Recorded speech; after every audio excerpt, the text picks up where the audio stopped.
China really presents a serious threat to Iowa.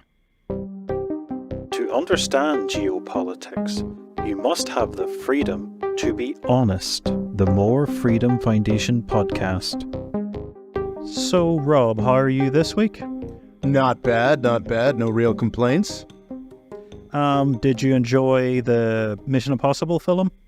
I did. That was fun. But we've moved on, Rory. We're all about Barbenheimer now. I'm Okay. concerned because we're going to probably upload this vastly later after recording it. But when we're recording this in mid to late July, the whole Barbie Oppenheimer thing is a whole phenomenon in the United States. It's very exciting to see two films that are not actually superhero films do very well and fill up these megaplexes in the United States, these movie palaces that often look disturbingly empty.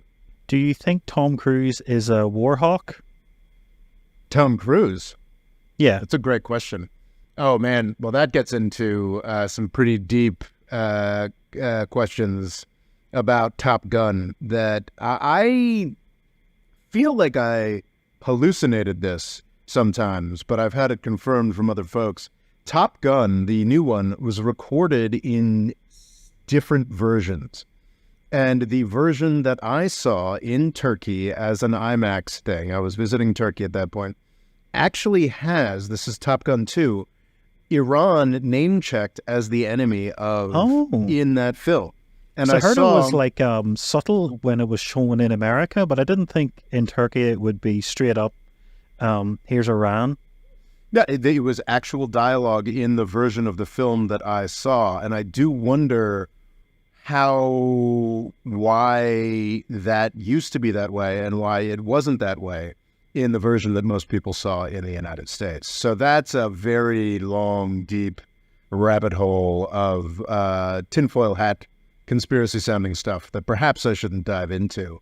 But I do kind of wonder if the Top Gun movie was intended as a film to make a lot of money, but also those films are made through very close relationships with the U.S. military. And I do wonder if there was some kind of backroom conversation between a producer or something along those lines. It was like, yeah, definitely make this film about Iran. And then, quite possibly, in the aftermath of the invasion of Ukraine by Russia, they could have said, well, we don't need that anymore. We don't need this to be a massive case for war with Iran. So why don't you just take that out?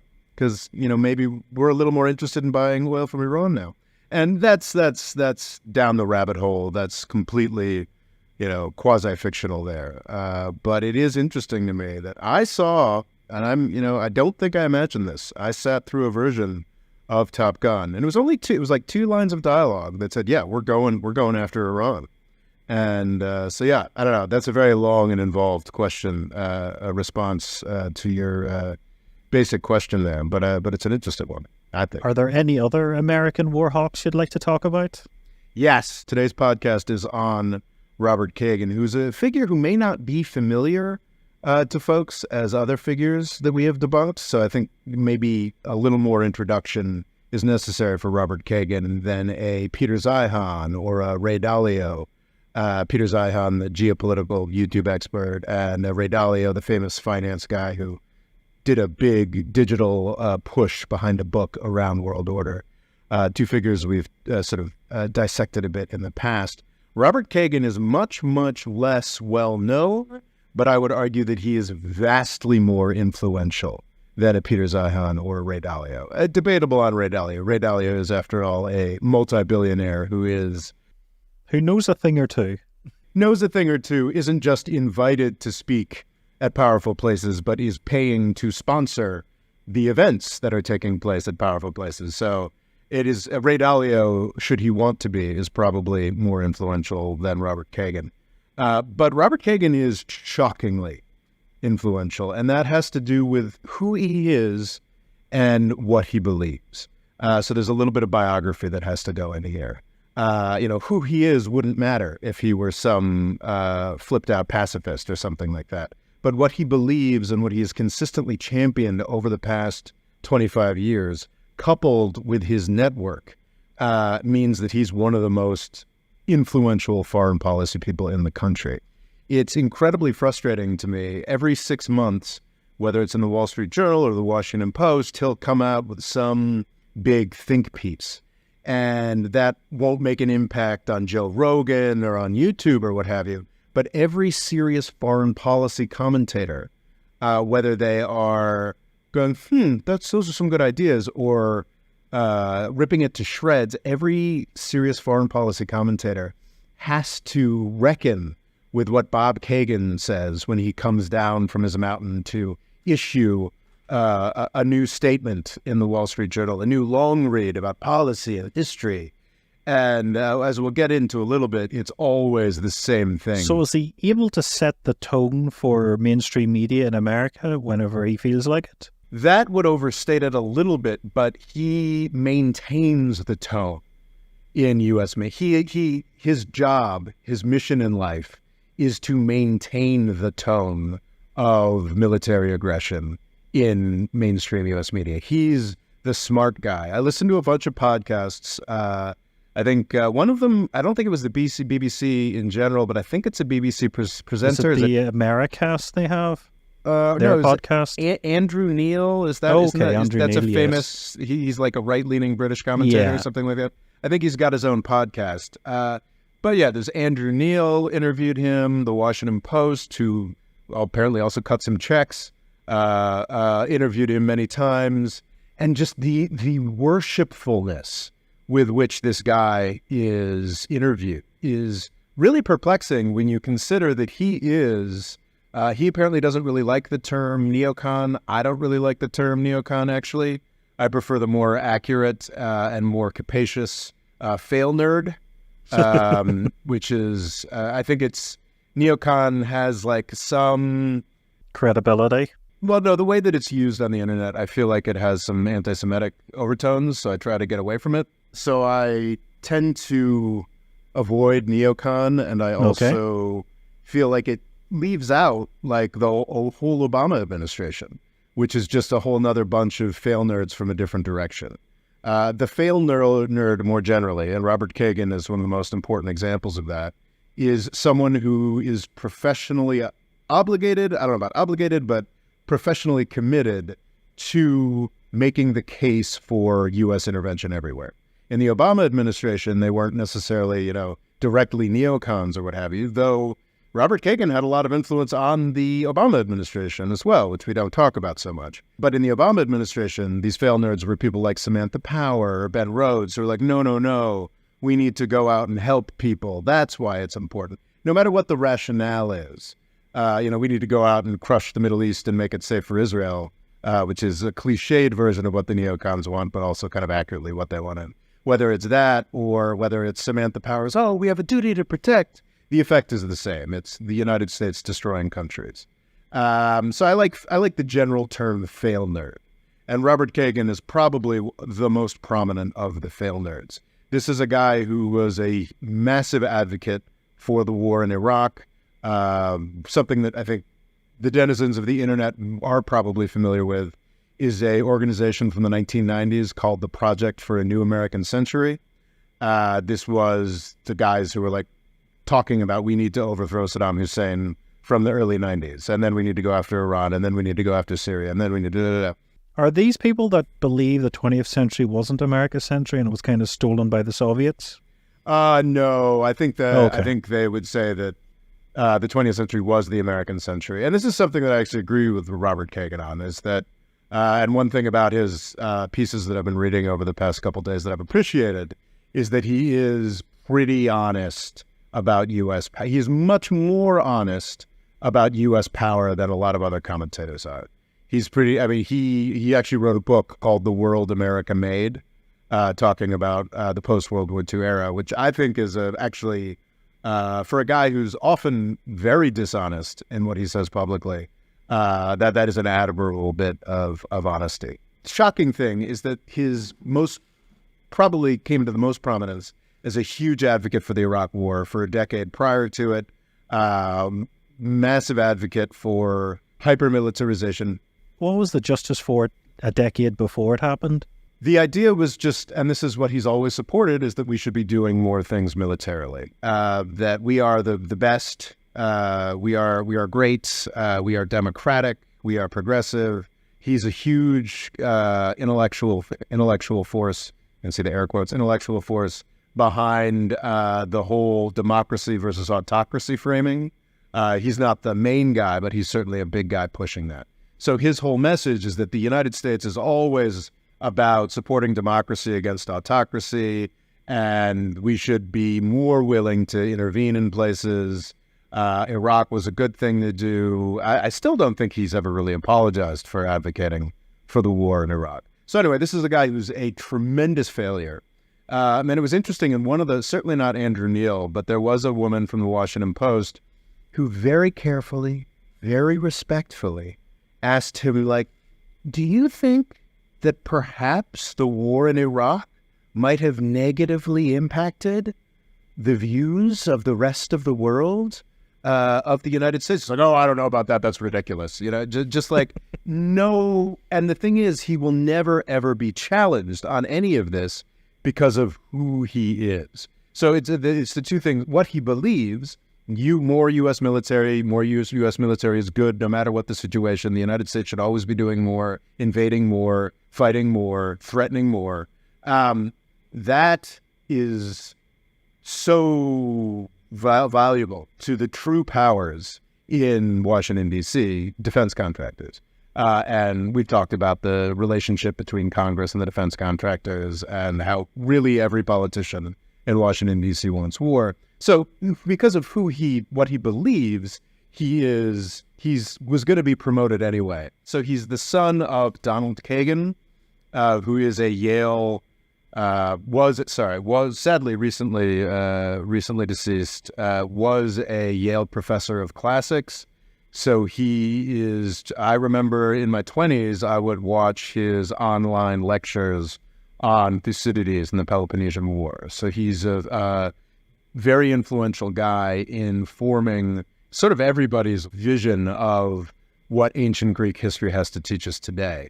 I may have some problems with that, but the way that has been taught, but there's no question that Donald Kagan is an incredibly influential figure.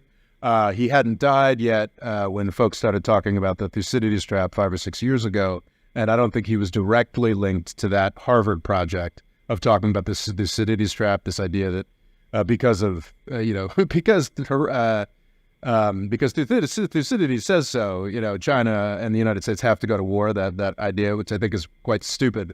But I don't think that the idea of Thucydides and those interpretations would have the currency that they do without Donald Kagan.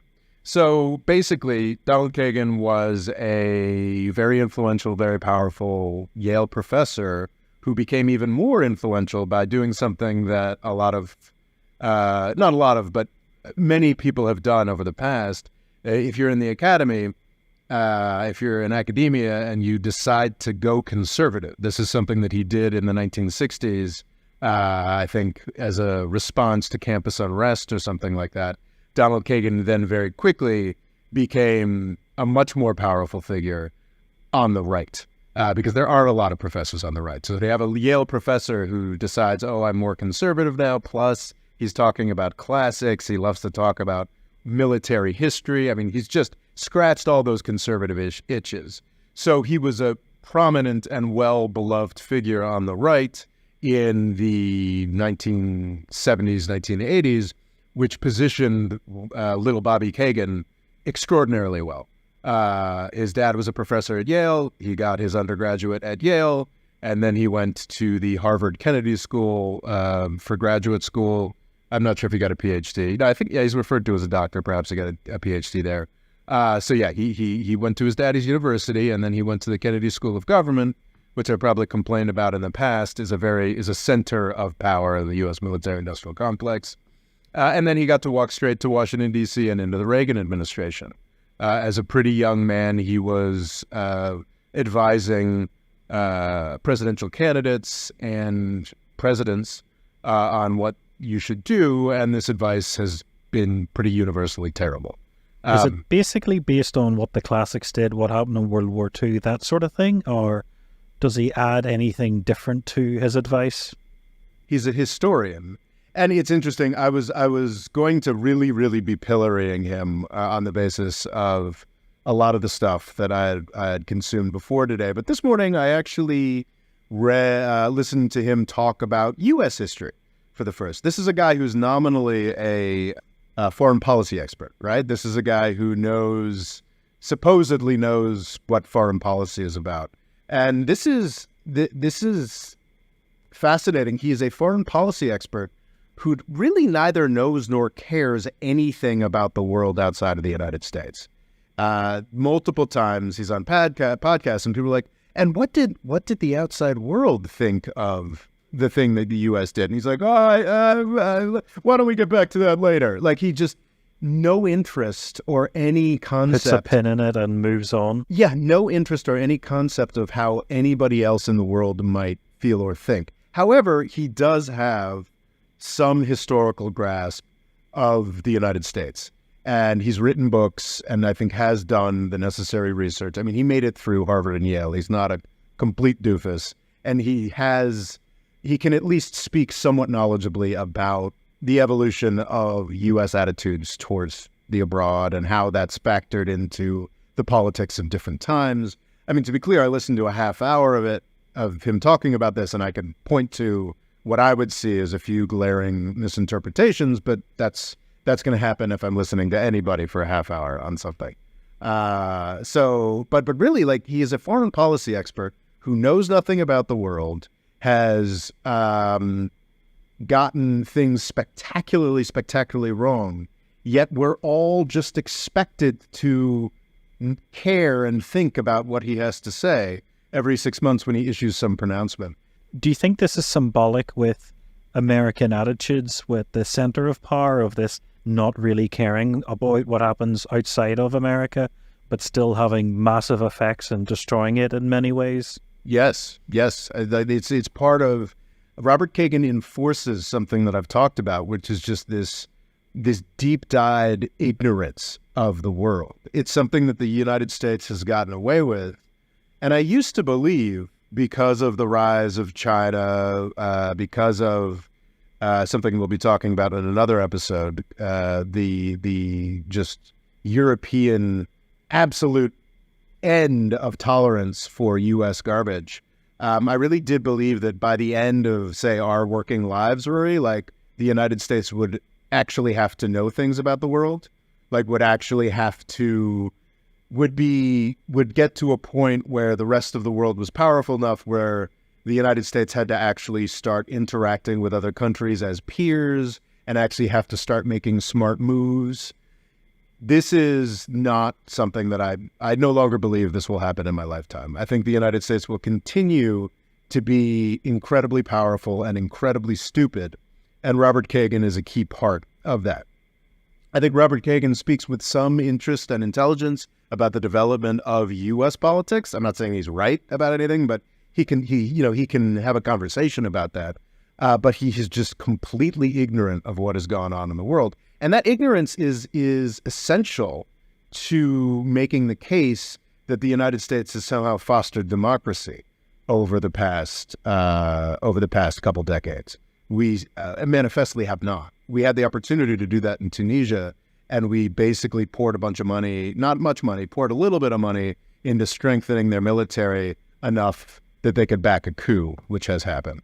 Our main impact on one of the least democratic regions in the world, the Middle East, has been backing Saudi Arabia and the UAE, absolute monarchs, in their very successful crusade to crush the Arab Spring, to crush democracy across the region. That's the main U.S. impact. Who all have horrible human rights records. Yes, well, they have horrible human rights records, and they have crushed democratic movements, including a democratically elected president in Egypt, in Bahrain.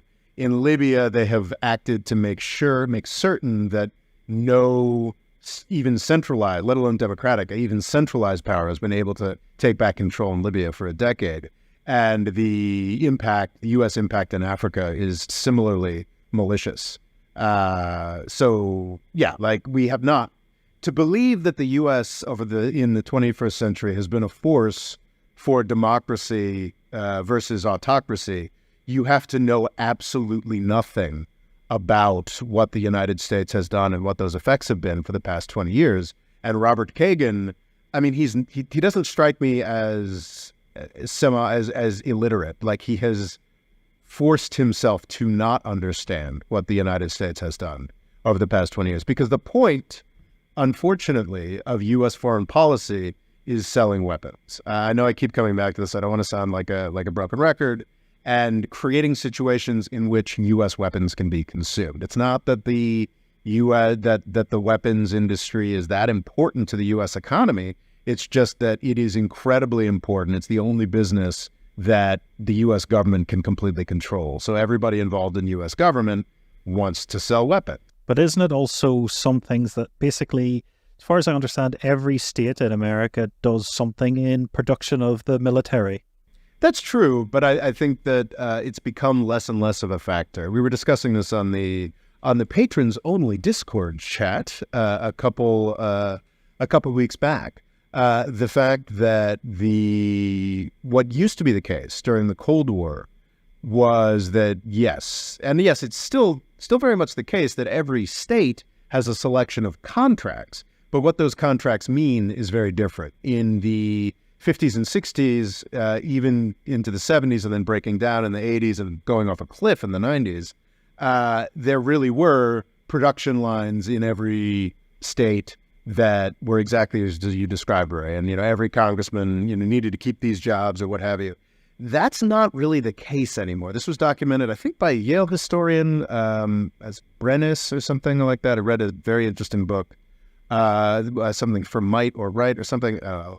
But documented how actually with the reformulating of the military-industrial complex, it's not hundreds of thousands of folks working on assembly lines anymore. It's more like 2,000 or 3,000 guys with engineering degrees and mostly executives sort of doing mergers. And as we found with the really shameful realization that a year and a half into this Ukraine war, we have our vaunted military-industrial complex can't put it together to send artillery rounds. It's like, oh, no, we want to do missile, ICBM missile defense that doesn't work. That's what we're going to pour trillions of dollars into. And no, we can't even spool up an assembly line to get you enough artillery rounds to fight off Russia.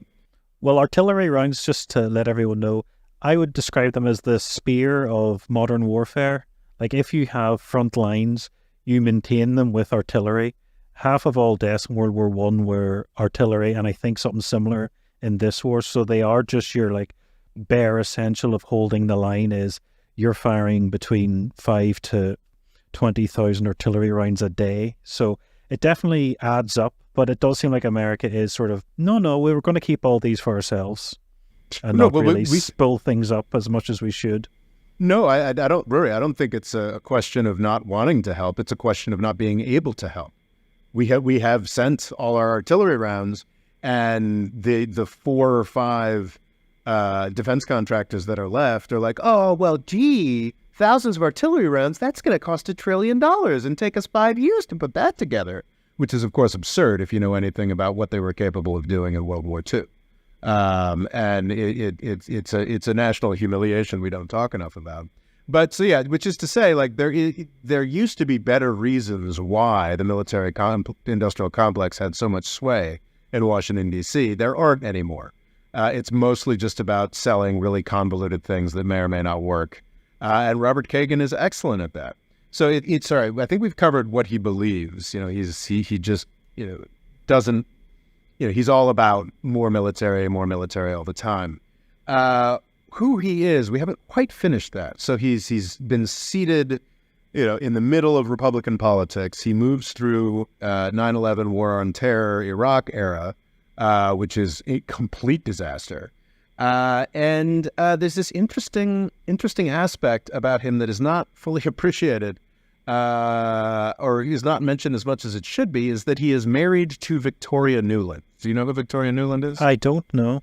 Victoria Nuland is, at this point, probably the third or fourth most important foreign policy figure in the Biden administration. She's an undersecretary of state. She was also tremendously important in the Obama administration. I would say the person who organized the post-coup Ukrainian government in 2014. I know people don't like using that sort of terminology for what happened in 2014, but yeah, after the Revolution of Dignity, she was the American politician that set up the Ukrainian government. Is that the one who's recorded to be basically saying, I want XYZ in power, and then XYZ are in power? Yes, exactly. And also, she also famously said, F the EU, which was a pretty... Is that not the American motto?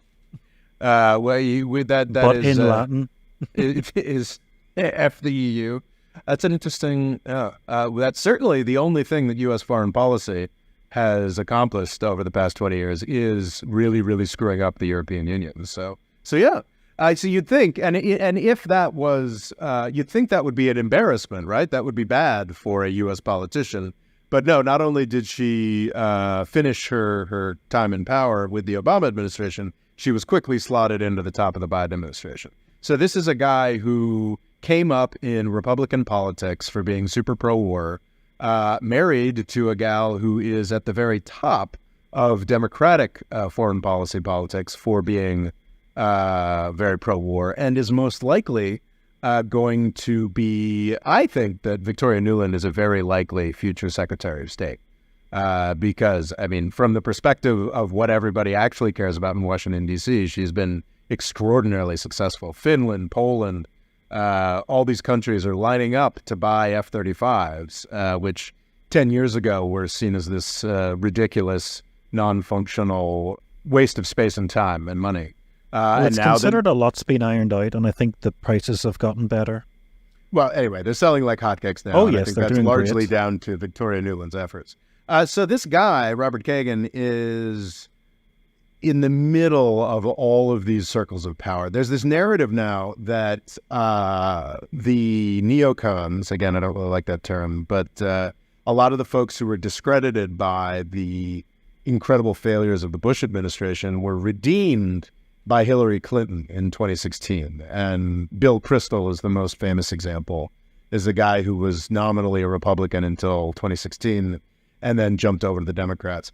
That's not really the case with Robert Kagan. I think he probably held on to his Republican affiliation in 2016, but his influence never really flagged. Hillary Clinton put together some board of worthies, the bestest professors in the country, and Robert Kagan got to be on it, despite the fact that he's just kind of a partisan hack. He wrote an article on American decline back in 2012 that apparently Barack Obama found very influential. So this sort of explains who he is, explains the deference that he is always given for his, frankly, kind of silly ideas.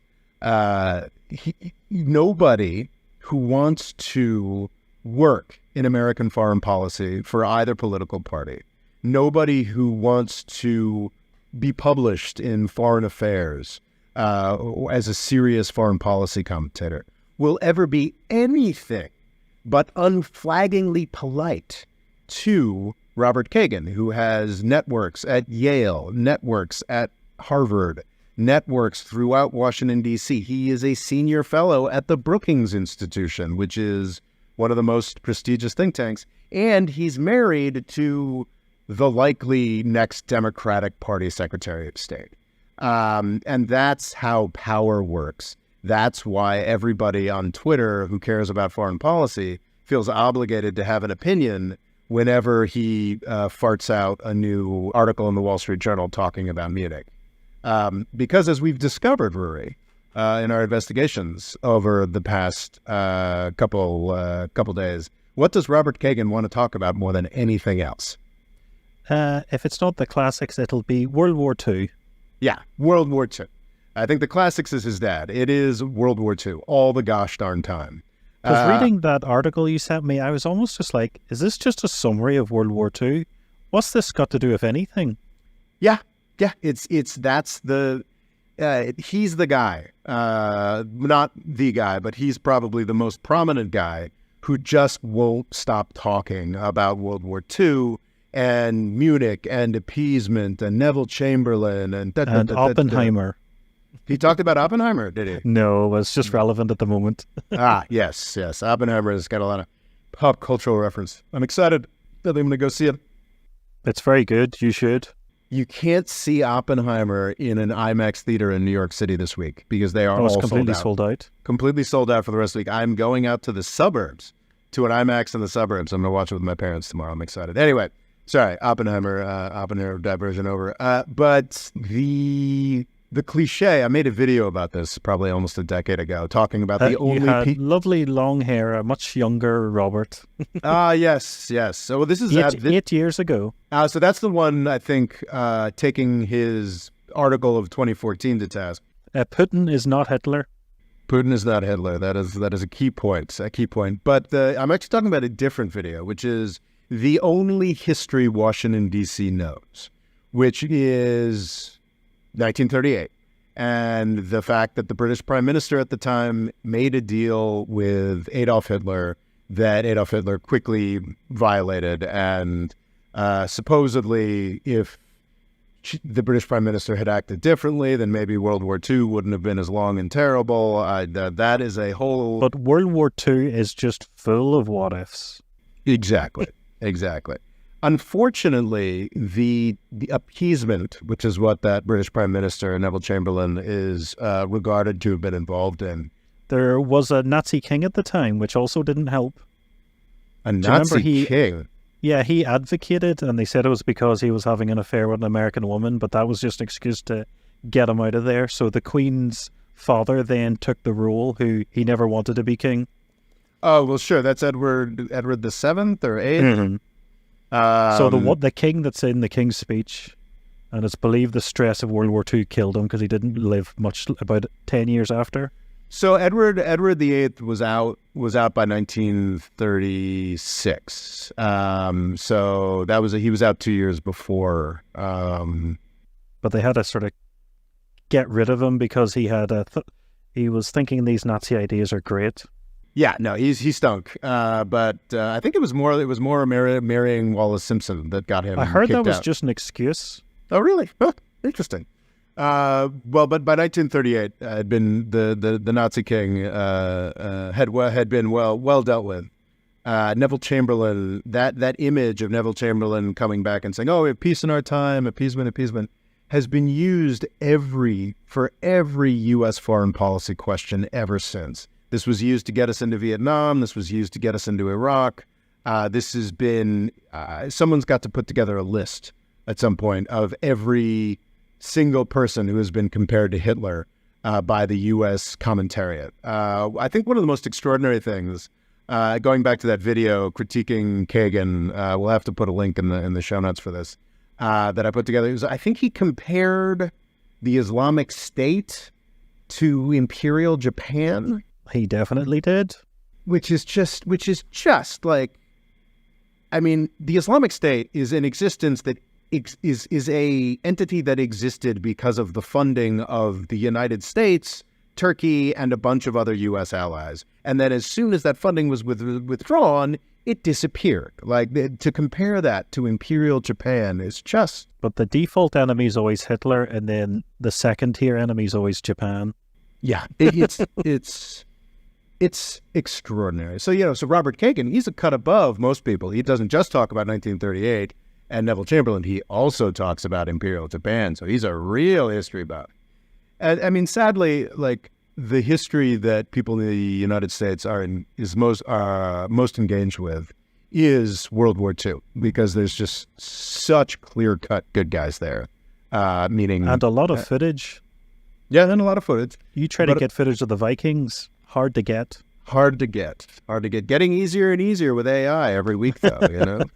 And we like the Civil War a lot, too. That's understandable. Really, I think Robert Kagan is the guy that you trot out every 6 months to remind everybody that the U.S. was really good in World War II. Just ignore absolutely everything else that has happened since. And it's incredibly frustrating that this guy is as appreciated as he is and is still invited to give the talks he gives write the pieces he writes.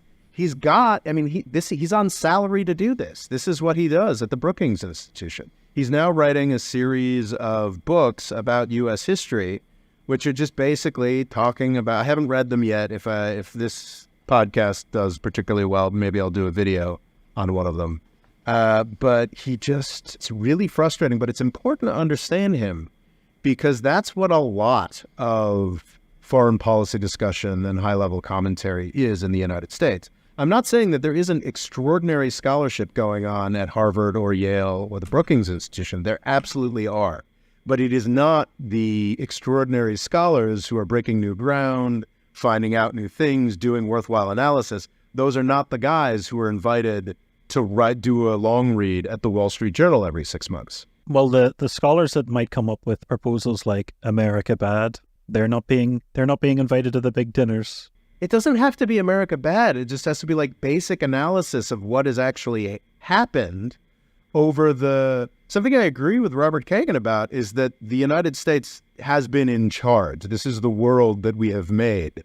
I would argue since 1917, maybe he'd say 1945. We should want to be better at it.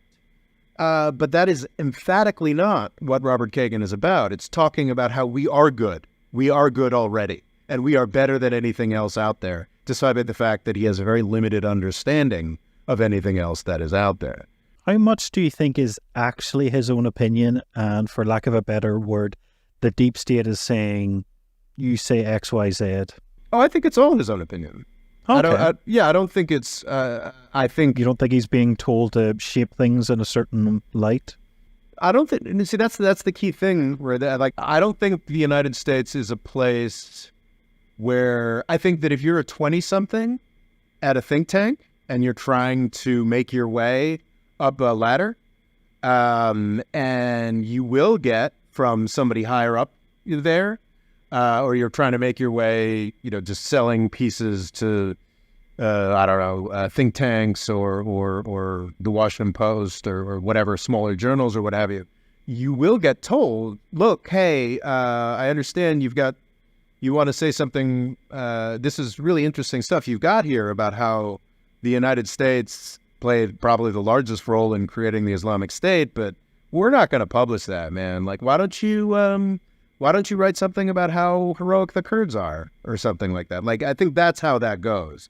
I don't think there's like sinister plotters behind Robert Kagan telling him what he should say. No, like, I think that's how it worked. But what I just described, that like, you probably, no, we're not going to publish that. Why don't you write about this? That's how these folks are shaped. And Robert Kagan is someone who's very cleverly shaped himself into the kind of position where he's always going to have a job, because he doesn't just flatter the American public with these things he writes. He also flatters people in power. He primarily flatters people in power. So he's sort of a professional sycophant, and that's a choice that he made, and it's a choice that's been enforced over and over and over. So I don't think that Robert Kagan is like, oh, I better not say that, I better not say this. I think it's just I feel like I mention this every other day and probably in every other podcast, but the old Upton Sinclair quote, where it's like you can't get a man to understand something when his paycheck depends on him not understanding it. And I think he knows where the checks come from, and he knows what kind of stuff will keep the checks rolling in. What was the most controversial thing he's come out with that the sort of American mainstream was kind of annoyed about? Or has everything been boilerplate American mainstream? It's all been pretty boilerplate. His most famous idea came in a book called Of Paradise and Power, which I certainly read, but I read 20 years ago. And when I read it, I was nodding along with it as an eager supporter of the Iraq War. Can't make any excuses for that, but I was 23, and I think probably my entire online presence is an attempt to make up for supporting the Iraq War, honestly, in some ways, honestly. But I read the book back in 2003, and it was a full-throated support of the idea that the United States should go out and be violent and break things. And the most famous formulation from that, paraphrasing famous dating advice, back then, which was men are from Mars, women are from Venus, and it was the U.S. is from Mars and Europe is from Venus. And the idea was that the U.S. is warlike and gets things done, whereas those wimpy Europeans. Yes, because Europe's never went to war with anyone. I think he was talking about the current recent history. Yes, recent history. But something that he never reckons with and would never have to reckon with is that Europe was effing-lutely right about 2003. Like, it was a catastrophe. They said it would be a catastrophe, and it was a catastrophe. It was intensely damaging to Europe. Brexit, in my mind, would not have happened without the invasion of Iraq, the U.S. war in Iraq, and the U.S. war in Syria. It wouldn't have happened without the related refugee crisis. It was a 1% thing, and the refugee crisis definitely was like a 5% thing. But you could also argue a distrust of the government. You know, it was a way of, it was like a way to vote against the mainstream, and the mainstream told you to go to war in Iraq, and there was a bit of support when it was happening, but I definitely don't see American politicians being pulled over the coals over the Iraq war as UK politicians are. Like, quite often, if Tony Blair goes anywhere, he's just get shouted war criminal at him. Yeah, there are very little consequences, and Robert Kagan's career is a great example Blossomed. of that. Well, yeah, it's. I think there's a narrative that, he was rehabilitated in 2016, but he never went anywhere. He held on to those networks and those seats, despite being entirely wrong about what was going on. I think we should say, look a little bit at his most recent big think piece this is from February, saying challenging the United States is a historic mistake. And I think his thesis and that headline are entirely accurate. I think, yes, that is very much the case. Challenge the United States is a huge mistake. But the article's about World War II. It's just nothing. Yeah.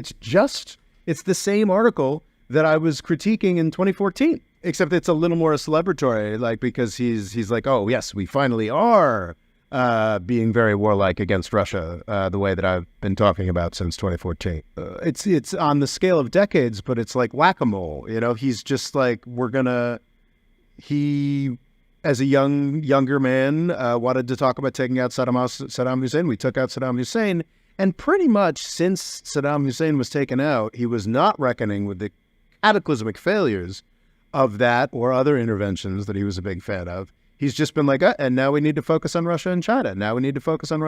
And finally, in 2018 or thereabouts, the whole U.S. government decided to agree with him and say, yes, that's what we're doing, with, I would argue, already pretty horrifically violent results. Not only is Robert Kagan done incredibly well, I think he's going to continue doing incredibly well, just rehashing the same stuff for as long as he's alive. So just changing the names and countries and applying it to World War II? Yeah. Islamic State, a threat on the level of Imperial Japan. I take it he's not a big fan of Iran. Oh yeah, he's not a big Iran fan. And it's interesting though, he doesn't seem to, he does seem a little more focused on China and Russia. I mean, maybe he's somewhat leery of the neocon reputation and doesn't want to dive in there. And I think that, the focus is, there are plenty of folks in Washington, D.C. who are rabidly focused on Iran to the neglect of all reason, thought, or even prioritization. Like, if you're really somebody who believes that the United States has to have some kind of great power competition, like, why would we be focused on Iran rather than Russia and China? There are other folks, doing that sort of thing. Robert Kagan, I think, operates a little higher. He's more sophisticated. He's the snazzy, top level, the fine stuff. wine. Yeah, he's the guy who gets to speak at all the events that the politicians come to, and this, that, and the other thing. He doesn't have to be out there in the as a Washington D.C. bottom feeder, putting together stupid arguments for another $1 trillion war in the Middle East. Are there any countries that aren't America that he does like? I don't think he knows much about them. It's really quite extraordinary. He's familiar with the broad strokes of Italian fascism and Japanese imperialism and the Nazis, but it's really quite stunning. There was a particular podcast episode I listened with him that was talking about it was in I think it was mid-2022. It was in the more recent aftermath of the Russian invasion of Ukraine. And it was just stunning, like the complete lack of knowledge he even had about U.S. policy. He very confidently asserted that the Clinton administration didn't expand NATO. And that's false. Like that is something that the Clinton administration did. It massively expanded NATO. I believe that was the Visegrad countries. And just like, there was a really key question that he was asked. I had mentioned this earlier. Like, did the U.S. invasion of Iraq have a negative impact on the way that the United States was viewed in the world? He's like, not really. I'm like, are you kidding? Did he live through that period of time? Like, literally millions of people in the streets worldwide, and very specifically, I mean, you can find photographs of this, like Vladimir Putin, Gerard Schroeder and Jacques Chirac, France, Germany, and Russia banding together to say, don't do this, opposing this in the United Nations, in the general court of world opinion. And of course, they were entirely right.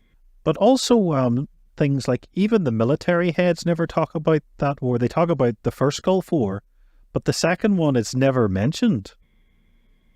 Never mentioned? I mean, quite often to show how powerful and incredible America is. It's like, oh, look at how the Gulf War went. The first so many days, they broke so much land. This is what Russia should be doing to Ukraine. But you never hear anyone really talk about the second Gulf War, the invasion in Iraq.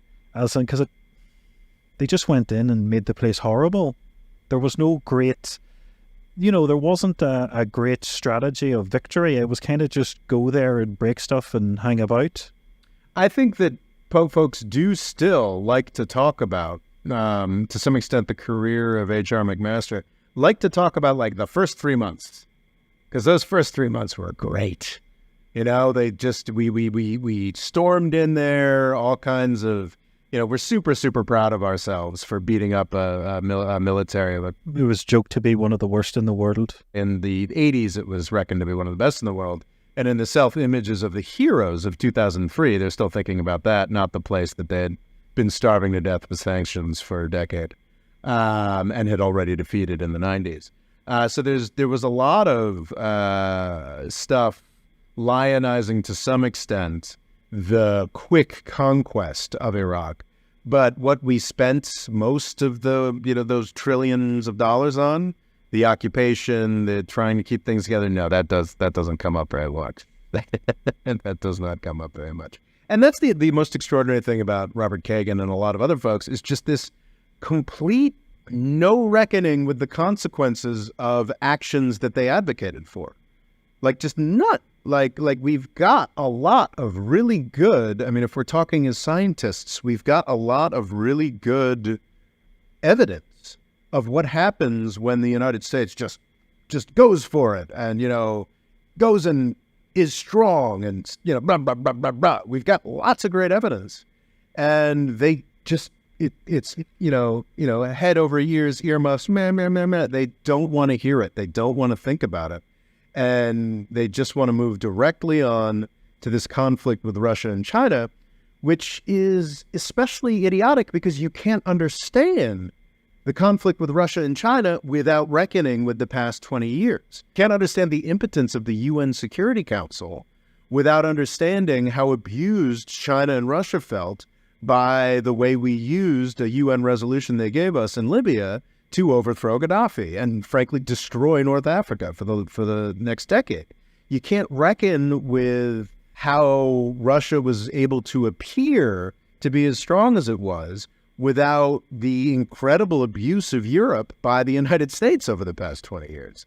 Like, these are just basic facts that, again, I think we're going to be able to continue to ignore for the rest of our working and probably living lives, Ruairi, because we just keep getting away with it, and I think we probably still will. Does this just show what level of power he's in, that he never really has to apologize or change his mind? He can just keep essentially being wrong and, oh well, I'll just keep basically saying the same thing again. I think some other folks do get a little bit more challenged than he ever will be. But, you know, he came up in the Republican Party militarist circles, and he's married to the Democratic Party top of the militarist circles. So, yeah, he's anybody who wants a job in this field can never talk about what a clown Robert Kagan is. So essentially what I'm doing is I'm just guaranteeing I'll never get a job. Any work in the New York Times? Yes. I'll have no choice but to just keep doing this More Freedom Foundation thing forever. And always be honest to power? Well, here's hoping. I'm sure I'll give up at some point. But as long as people Cash in. Oh, sell out? Oh, that'd be great. Yeah, just like go like sign up with Brookings and be like, I'm telling you, it's really important that we think about the aggressive Chinese. China really presents a serious threat to Iowa. Like, can't tell you. Yeah. I'm just imagining you in one of those jumpsuits NASCAR drivers wear, but it's all like military-industrial complex companies. Nice. Yes. Raytheon, Lockheed Martin. Yes. Yeah. That'd be great. So when you put that on, we know you've fallen in hard times. Oh, that's a great idea. I got to make one of those NASCAR outfits. That sounds hilarious, actually. Though I wonder then would I get sued by Raytheon and all them? I think the publicity would be worth it. Yeah. I don't know. Have to look into that. Yeah. Something for another podcast when you get sued by Raytheon. Yeah, I was wondering about getting sued by Raytheon at some point because the beauty of being as unsuccessful as we are, Ruairi, is that it actually would elevate us if anybody came after us. So the Streisand effect, I think it's called. Exactly. So yeah, there's no chance. I think the chances of Robert Kagan or any of his paymasters ever listening to this are vanishingly slim. And if they did, they wouldn't deign to respond to it anyway. Mm-hmm. But I'm sure someone will, because they will Google him from time to time and find out what everyone's saying. It would be nice. It would be nice if, and it certainly worked with the Peter Zeihan episode. I feel like that is. Do you think he listened to it? I don't know. I'd be surprised. I'm sure there's hundreds, and that's one of an interesting thing. It's like, despite the fact that Robert Kagan is so much more influential, I couldn't find anything debunking Robert Kagan, whereas there's maybe 1,000 videos and podcasts attempting to debunk Peter Zeihan. That's just because he's always right, you see. It's true. He's utterly flawless in his descriptions of World War II. But he's just too sophisticated for our lot. We can't find critiques on YouTube. That's true. He's just too brilliant. But yeah, it is in 2014 when I made that video mocking his desperate attempt to make it look like the 1930s. I think he had looked a little bit sillier, but I think it's important to emphasize that we are not in the 1930s now either, in any way. But inflation? Inflation's going away, Ruairi. Haven't you heard? Yeah, it's getting there. It's getting there. The idea that Russia poses some kind of serious threat to Europe has been largely debunked. Like that is no longer that. Like that, the Robert Kagan himself, actually, in one of his podcasts, was like, "I was shocked. I expected them to just absorb Ukraine." If people were watching my YouTube channel, they would have known that would not have happened, but was never going to happen. But that's not what's rewarded. It's not accuracy. What's rewarded It's also the fact that it feels like if only Poland joined the war, they would destroy Russia. So let alone the rest of them. I don't know. I think that now that Russia is entrenched, I think it's going to be hard to kick them out of there. But as far as Russia, if Russia were to attempt to attack Poland, I think even if it were to attempt to attack the Baltics at this point, there's I think they'd be eviscerated. Of sort of undercover Wagner doing stuff in Poland, but I think Poland would just love to curb stomp them. Yeah, no, I don't think that's particularly serious. But and even China is not. We've given China the best opportunity imaginable to get big into the proxy war game. And that's part of why Russia is failing so miserably, is because China has refused to jump in. It's just... Oh, yes, that reminds me. Russia and America are now in the same club of accidentally bombing Chinese embassies. Russia accidentally bombed a Chinese embassy? No one was killed, but remember they were bombing Odessa, attacking the grain. They damaged one of their embassies, which I think shows just how accurate these missiles are. Oh, wow. Good golly God. Yeah, that's a really underappreciated event, I think, in the 1990s. The U.S. killing, I think it was only 2 or 3 I remember seeing at least 3 bodies. Yeah, Chinese folks bombing the Chinese embassy in Belgrade. I believe fully inadvertently, but that is not how the Chinese see it. Yes, which is pretty key. But yeah, Robert Kagan, very influential guy, much more influential than a lot of the other figures we talk about here. And there's not a lot there. It's just World War II Munich stuff over and over and over and over again that we're somehow obligated to take seriously, and it irritates me. Well, at least China's a bit more like ancient Japan as opposed to the Islamic State. Well, yes, that's true. That's true. Like these folks do look a little bit more threatening. What's interesting, though, I suppose, is that in this most recent article, and I guess that is a bit of a switch, he does seem to be making a point that the U.S. can definitely beat these folks. But I think he feels Does he confident. not always say that, though? What's that? Is that not always the sort of punchline is, there's all these scary things, but don't worry, Uncle Sam will beat them? Well, no, the usual thing is there are all these scary things, but Uncle Sam isn't doing enough to fight them. And that may actually be an indicator of just how confident Robert Kagan is now that he's won. Because he's just like, yeah, like we are doing enough now. We are crushing Russia, and it seems most likely that we're going to buy a ton of weapons to supposedly deter China. It's a sign actually of just because normally if you look at that article from 2014, he's talking about, oh, it's a real shame that Americans don't want to invade more things. And now he's like, don't screw with us. We'll kick your ass. We're the best. And it's, yeah, so he's Robert Kagan has won. Man, that probably should have been, that's probably a good closing thought. Robert Kagan has won. And will continue to win. Whatever you think of him, Robert Kagan is winning. Robert Kagan is a big winner, and will continue to get paid handsomely for his thoughts as long as he's around to think them. And we'll catch you next time. The More Freedom Foundation is also available on YouTube and TikTok. Rob's Twitter is RobOLaw, and he's also written a book called Avoiding the British Empire: What It Was and How the US Can Do Better. And music provided by Kevin MacLeod.